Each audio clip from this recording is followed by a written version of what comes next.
I wasn't supposed to notice her that way. It started with the sound of the wrench slipping from my hand and her laugh. Low, soft, the kind that stays in your chest longer than it should. Mrs. Ellery stood just inside the garage, arms folded loosely, sunlight cutting to the open door and catching the curve of her cheek. She wasn't done up like some movie scene, jeans, loose sweater, hair pulled up, a few strands falling free. But she had that quiet kind of grace that made everything else in the room seem still. "You don't have to rush," she said, voice calm but laced with something I couldn't place. "It's been broken for weeks. Another hour won't kill me." I tried to laugh, wiped my hands on a rag that didn't help. I just like finishing what I start. She tilted her head, studying me like she didn't quite buy it. That's a rare trait these days. There was a hum of silence after that, the kind that makes every sound sharper, the ticking of the tools on the concrete, the slow rhythm of her steps as she came closer. I caught the faint scent of her. Clean laundry, something floral underneath. My chest tightened. I focused on the bolts, anything to keep my hands steady. "You said it started sticking last week?" "2," she said. Her voice came from right behind me now. "After that storm, the one with all the wind." When I turned, she was closer than I'd expected, close enough that her sleeve brushed mine. For a second, neither of us moved. She glanced at the door, then at me. There was something in her eyes, not flirtation exactly, just a kind of searching, like she was checking if I saw her at all. "I guess storms have a way of breaking things," I said, quietly. Her smile faltered for half a breath. "Yes, they do." We both heard how strange it sounded, but neither of us corrected it. I bent back to my work, pretending I didn't feel her eyes on me.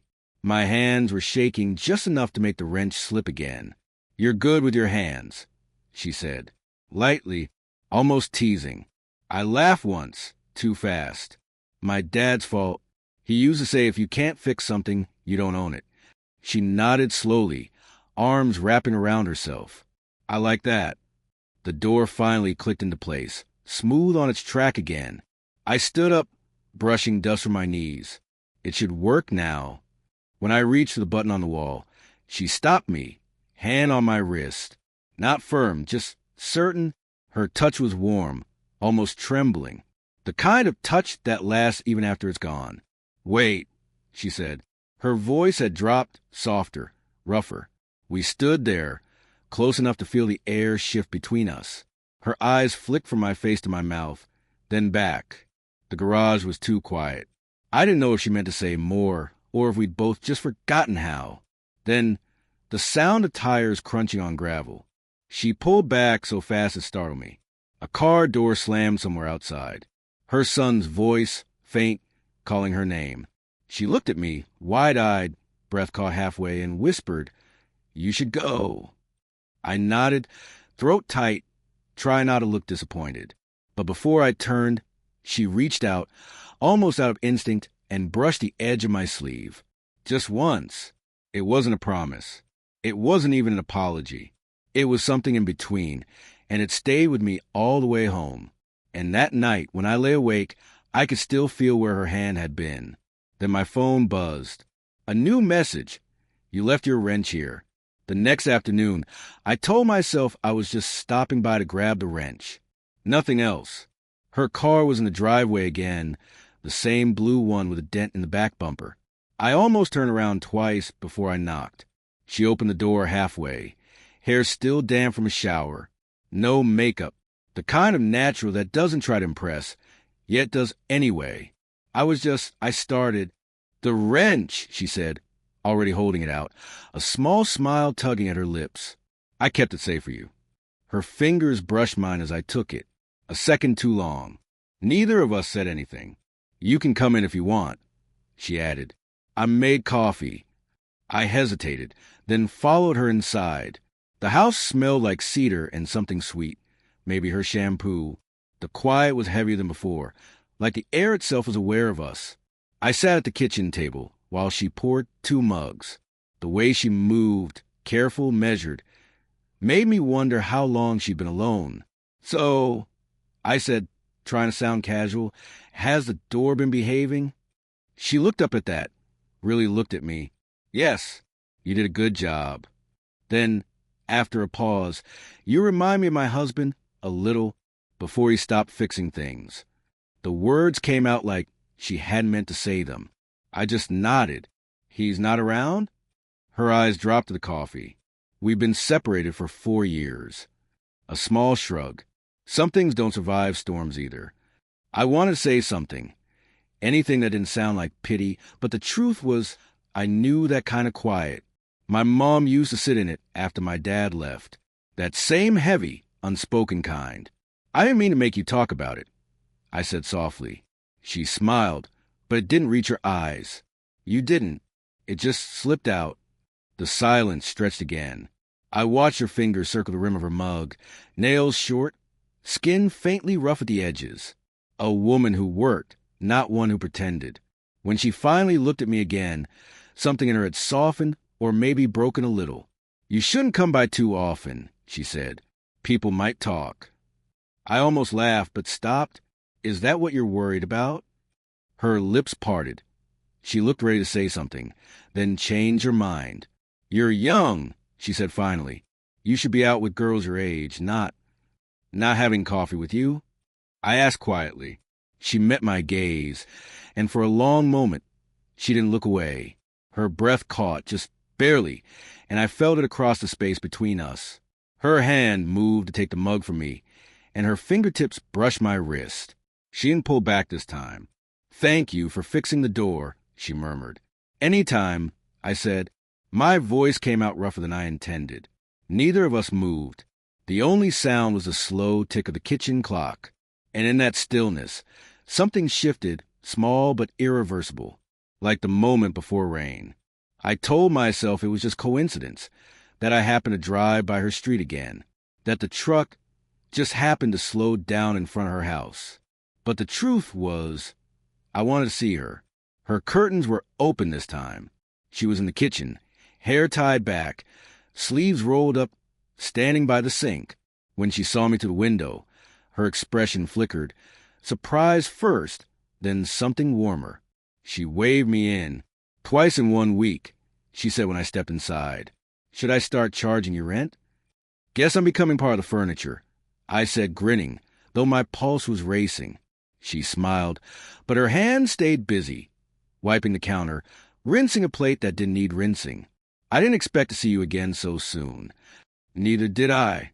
That earned me a glance, brief, sharp, then gone. There was music playing softly in the background, some old song that made the room feel smaller. The light from the window hit the side of her face, soft and gold. I leaned against the counter beside her, close enough to feel the warmth of her arm.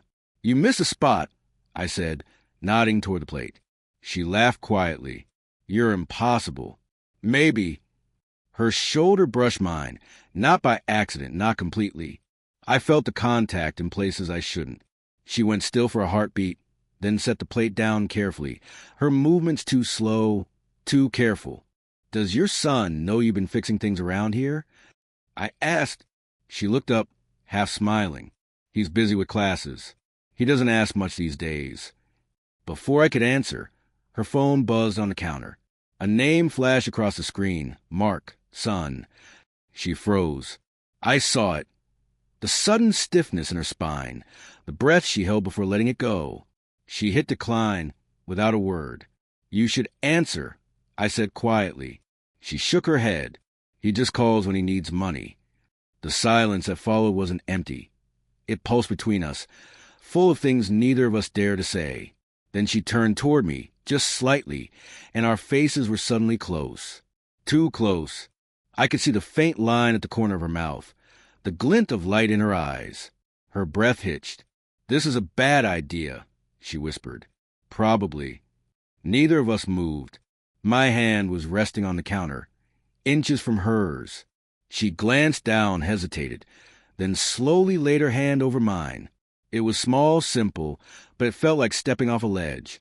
And just as the air tightened, a sound shattered it. The front door opened. Voices, 2 of them, laughing, coming closer.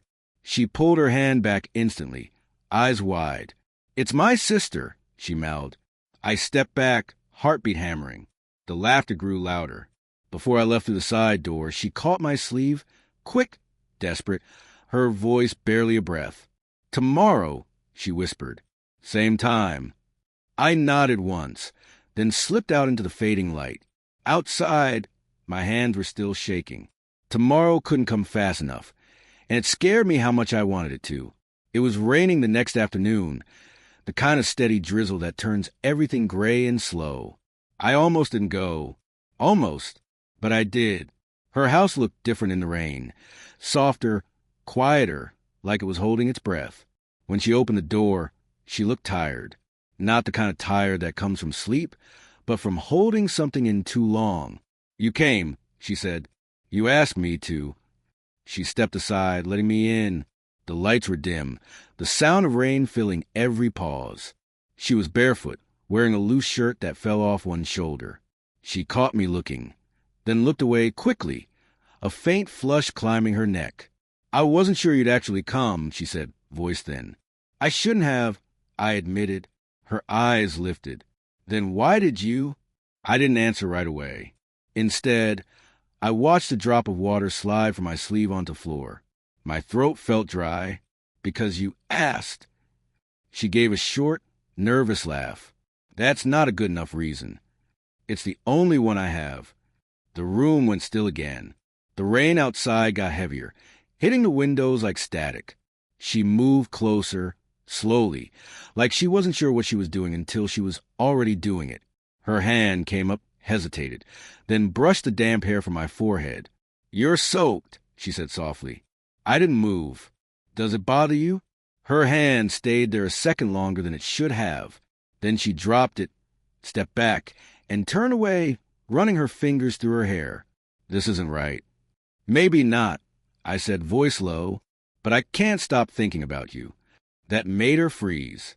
She looked over her shoulder, eyes wide, lips parted but silent. For a moment, I thought she'd tell me to leave. Instead, she took a step toward me. Then another. Don't, she whispered. Don't say things like that. Why not? Because you mean them. The space between us vanished. I could smell her perfume now. Faint, familiar, something I've been carrying around since the first day in the garage. Her breathing quickened. Mine, too. I could see every flicker of doubt cross her face. Fear, want, guilt, all tangled together. I'm old enough to be your. Don't, I said. Her hand trembled when it touched my chest. You don't know what this would cost. Then tell me to go. She didn't. The rain hit harder. She looked at my mouth, then away, then back again. God, you make it hard to be sensible, she said, almost laughing, almost crying. I reached for her then, slow, unsure, my fingers tracing her arm, stopping just before her hand. She didn't pull away. Her voice dropped to a whisper. If you touch me, I won't stop you. I swallowed hard. Then maybe I shouldn't. Her eyes met mine, raw, steady, trembling. Then don't. We stood there, breath to breath, heart stuttering, the air so tight it felt alive. And just when the moment tipped, when her lips barely parted, a car door slammed outside. She froze. Mark, she breathed. He's home. We didn't move at first. The sound of the car door outside hung in the air like a warning. She stepped back fast, brushing her hands through her hair, trying to steady her breathing. Go, she whispered, through the back. But I didn't move. I just watched her, the panic in her eyes, the way her chest rose too fast, the tremor in her fingers as she smoothed her shirt. Does he know? I asked. She shook her head. He can't. A voice called from outside, Mom? Her eyes darted to the door, then back to me. Please. I slipped out the side, heart hammering, rain still coming down hard. I waited by the corner of the house, half hidden, hearing voices inside. Her son, older than me by a few years, was home early. I shouldn't have stayed, but I did. Their voices were muffled at first, then sharper. I saw a truck outside, he said. You have someone here? Her voice stayed calm, too calm. Just a repair guy. He stopped by to check the garage again. You called him on a Sunday? A pause. Then a soft, careful lie. He forgot some tools. Something in his tone changed. That's the same kid from before, right? Kid. The word stung, even from where I stood. I heard movement. Footsteps. A chair scraping. Then silence. And then her voice lower, tight. You're being ridiculous. No, he said. I'm not. You've been different. Dressed up for no reason. Smiling at your phone. What's going on, Mom? The silence that followed was unbearable. I imagined her standing there, arms folded, trying to hold her ground. Then, softly, nothing's going on. You should trust me more. It hurt, hearing her say it. That cold, practiced tone. The distance in it. A door shut. A long pause. Then footsteps again. Hers this time, heading toward the back. When she opened the door, she jumped a little when she saw me still there. You're supposed to be gone. I couldn't. She closed her eyes, exhaling shakily. He suspects something. Because you lied, I said before I could stop myself. Her gaze snapped up, sharp, wounded. What did you want me to say? That I can't stop thinking about someone half my age. The words hit like a slap. But beneath them, something else, truth, raw and painful. She stepped closer, voice low. You don't understand what this could do. To me, to him, to you. I don't care, I said. I just... She pressed a hand to my chest, stopping me. Not pushing, not pulling. Just holding it there, trembling. Her eyes glistened. Not with tears, exactly, but with everything she was trying not to say. Don't make me choose, she whispered. I reached up, fingers brushing the side of her face. You already are. Her breath caught. She stepped back, just enough to break the contact, but her hand stayed on the doorknob, white-knuckled. Then, softly, tomorrow, if you come back, I won't stop you. And before I could answer, she closed the door between us. The sound of the latch echoed louder than the rain. I didn't sleep that night. Her words played on repeat. Tomorrow, if you come back, I won't stop you. By morning, I'd already decided. I didn't even pretend to have an excuse this time. The rain had stopped, but the air still smelled like it. The ground was slick, the sky a dull silver. When I walked up her driveway, every step felt heavier than it should have. She opened the door before I knocked. Neither of us said anything. She looked different. Hair loose, sweater draped over one shoulder, eyes red-rimmed from lack of sleep. There was no pretending now. No polite smiles. You came, she said softly. I told you I would. Her hand stayed on the doorknob, like she was deciding whether to close it or pull me in. Then she stepped aside. Inside, everything was too quiet. No music, no distractions, just the hum of the refrigerator and the sound of our breathing. She stood by the counter, not facing me. You shouldn't be here. I know. Then why? Because you said you wouldn't stop me. That made her turn. Slowly. Her eyes met mine, tired, terrified, wanting. Do you have any idea what you're doing to me? I took a step closer. Probably the same thing you're doing to me.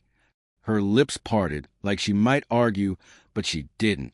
Instead, she pressed her hand against the edge of the counter, knuckles white. This isn't supposed to happen, she whispered. I know. You're just... Don't say it, I said. Don't turn this into something small. Her eyes softened, something breaking open behind them. She took a slow breath, then crossed the space between us, one hesitant step, then another, until she was close enough that I could feel her warmth. She looked up at me, voice trembling. If I do this, there's no taking it back. I'm not asking you to. Her hand came up, stopped halfway, then brushed my cheek. Her touch was light, searching. I closed my eyes, leaning into it before I could stop myself. You're shaking, she said. So are you. Her fingers slid to the back of my neck, resting there. The air between us tightened, alive with everything we'd been holding in. Her breath touched my mouth when she spoke again, barely a whisper. Tell me this isn't a mistake. I swallowed hard. Maybe it is. She smiled then, small, sad, real. Finally, something honest. The silence that followed wasn't empty. It was full of fear, of want, of everything we couldn't say. Her forehead touched mine. Just that, nothing more. And somehow, it was enough to undo both of us. "I don't know what happens after this," she murmured. "Neither do I."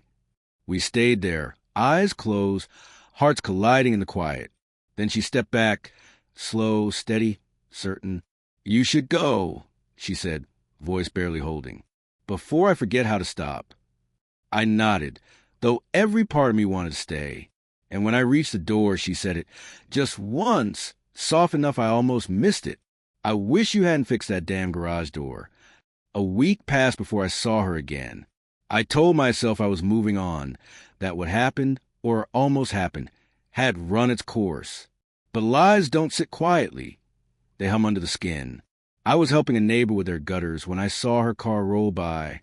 It slowed, paused for half a second at the corner, then turned down the old road that led to the lake. By the time I reached the water, she was already there, standing by the railing, arms crossed, wind teasing her hair. She didn't turn when I walked up beside her. "I thought you weren't coming back," she said. "I wasn't," I said. "Then I did." A small smile touched her lips, sad and knowing. "I've spent days trying to decide what to say to you. Did you figure it out?" No. The lake was still, the late afternoon light soft and golden. Everything felt suspended, like time was giving us one last quiet space to be honest. She turned to me then, eyes clearer than I'd ever seen them. "You were right," she said. "I made a choice, but it wasn't just about you." I waited, not trusting myself to speak. "I've been lonely," she said, "for years. I didn't even realize how much until you showed up with that damn wrench. You reminded me what it felt like to be seen, and that scared me." Her words hit hard, not because they were grand, but because they were true. I took a slow breath. "You didn't scare me," I said. "You made me want to stay." She looked down, shaking her head. "You shouldn't have to carry someone else's half-life." "Then let's not call it that." Her hand brushed mine on the railing, a small, searching touch. I didn't move. I didn't need to.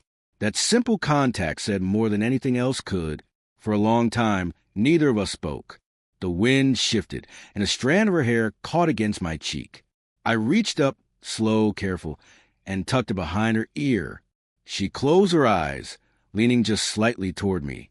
"You know this won't be easy," she said quietly. "I don't want easy," I said. "I just want real." When she looked up, her eyes softened, that same mix of strength and ache I'd seen the first day in the garage. Then she stepped closer, and this time, she didn't stop halfway. Her arms came around me, slow but sure. I held her, not tightly, not desperately, just enough. Her head rested against my shoulder, the scent of her hair, the warmth of her breath. Everything felt still again, but this time it wasn't restraint. It was peace. "I don't know where this goes," she whispered. "Then let's find out," I said. She nodded against me. No big speeches, no promises, just two people standing by the water, finally letting go of what they were afraid of. When she pulled back, she smiled, small, unguarded, beautiful. "Coffee tomorrow?" she asked. "Always," I said. The sun dipped lower, the light catching the edge of her smile, and for once, nothing felt forbidden. Just right. "Did you enjoy the story? What kind of stories would you like to hear next?"